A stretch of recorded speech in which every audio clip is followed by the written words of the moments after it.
Hi friends, ఎలా ఉన్నారు? Welcome back to Viddu's world. మండుటెండల్లో కష్టపడుతున్న కర్షకులు కంటపడితే దిగులుతో తలవంచుకునేవాడు. ధరించేందుకు వస్త్రాలు లేక అవస్థపడుతున్న పేదవారిని చూస్తే బాధతో నిట్టూర్చేవాడు.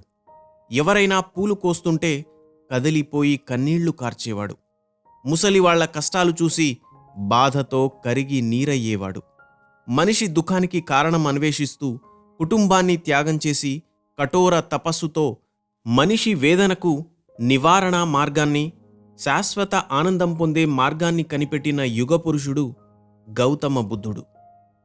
యవ్వనం, రాజ్యం, భార్యాబిడ్డలు, తల్లిదండ్రులు, భోగభాగ్యాలు, సుఖ సంతోషాలు, ప్రశాంతమైన పగటివేళలు, ఆహ్లాదాలు పంచే వెన్నెల రాత్రులు, అందమైన జీవితం, ఇలా సర్వస్వం పక్కన పెట్టి సత్యాన్ని అన్వేషిస్తూ బయల్దేరాడు.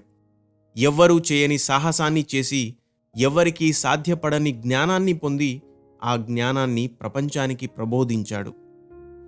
గౌతమ బుద్ధుని కథలు ఎవ్వరు ఎప్పుడు ఎక్కడ విన్నా స్ఫూర్తిని కలిగిస్తాయి, జీవితంలో ముందుకు నడిపిస్తాయి. కోసలరాజు ప్రసేనుడు ఒకరోజు గౌతమ బుద్ధుణ్ణి దర్శించేందుకు కుటీరానికి వెళ్ళాడు. మహానుభావా, ఈ లౌకిక ప్రేమలన్నీ దుఃఖమయమని ప్రబోధించారని విన్నాను. అంటే మనుష్యుల మధ్య ప్రేమ అసాధ్యమని మీ ఉద్దేశమా అని అడిగాడు. అప్పుడు బుద్ధుడు తన సహజ చిరునవ్వు నవ్వి, రాజా, ప్రేమ ఎంతో విలువైంది, అందరికీ అవసరమైనది కూడా. అయితే అది 2 రకాలు: వాంఛ, వివక్ష, బంధం, పక్షపాతం, ఉద్రేకం. ఈ లక్షణాలతో కూడింది మొదటి రకం. వీటి ఫలితం చివరికి దుఃఖం. రెండోది నిస్వార్థం, కరుణ, వాత్సల్యం, ఇవ్వడమే తప్ప ఆశించకపోవడం. ఈ లక్షణాలతో ఉన్న ప్రేమలో దుఃఖానికి అవకాశమే లేదు. తల్లిదండ్రులు, భార్యాభర్తలు, కుటుంబ సభ్యుల మధ్య ఉండేది మొదటి రకం ప్రేమ. సొంతవారిపై ఆపేక్ష, పరాయి వారిపై వివక్ష దుఃఖహేతువులవుతాయి. కానీ రెండో రకం ప్రేమలో నిరాశ, దుఃఖానికి తావే లేదు. అది జీవితాన్ని ఆనందమయం చేస్తుంది. ఈ రకం ప్రేమలో తిరిగి ఆశించడం అనేదే ఉండదు. ఇది మనిషి ఆధ్యాత్మికోన్నతికి దారితీస్తుంది.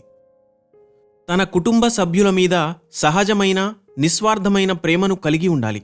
కానీ తిరిగి వారి నుండి ఏమీ ఆశించకూడదు. ప్రతిఫలం ఆశించినంతకాలం దుఃఖం మీ చుట్టూ తిరుగుతూనే ఉంటుంది. మీ పిల్లలను చదివించడం, వారికి పెళ్లి చేయడం మీ బాధ్యత. మీ బాధ్యతలను నిజాయితీగా నిర్వర్తించండి.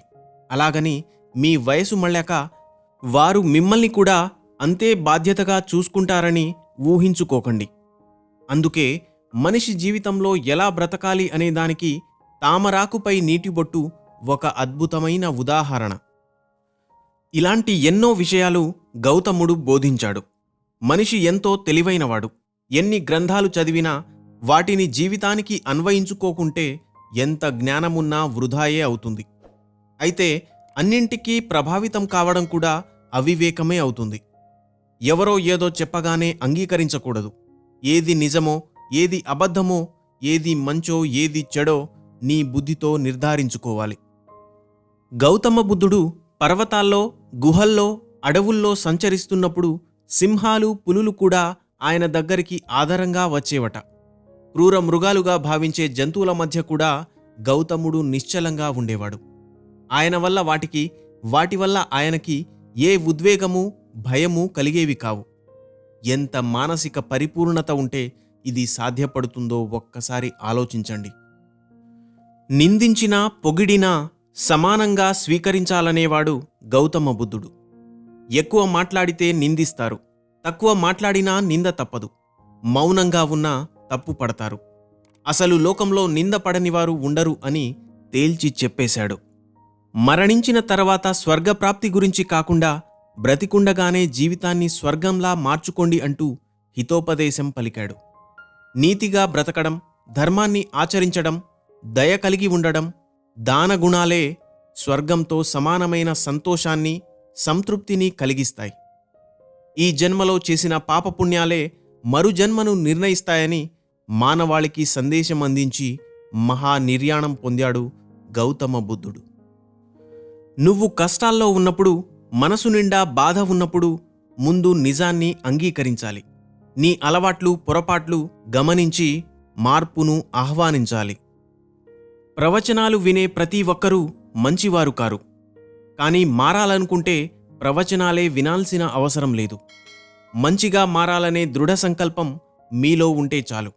ఆలయంలోకి వెళ్ళి బయటికి వచ్చేటప్పటికీ బూడిద విభూది అవుతుంది, నీరు తీర్థమవుతుంది, నిమ్మకాయ ఇంటి దిష్టికి, మనలో ధైర్యానికి బలం చేకూరుస్తుంది, బియ్యం దీవెనలు అందించే అక్షింతలవుతాయి, కొబ్బరి ప్రసాదమవుతుంది. ఇన్ని మారినా ఆలయంలోకి వెళ్ళి మారకుండా వచ్చేది మనిషి మాత్రమేనేమో. ఆలోచించండి. సర్వే జనా సుఖినో భవంతు.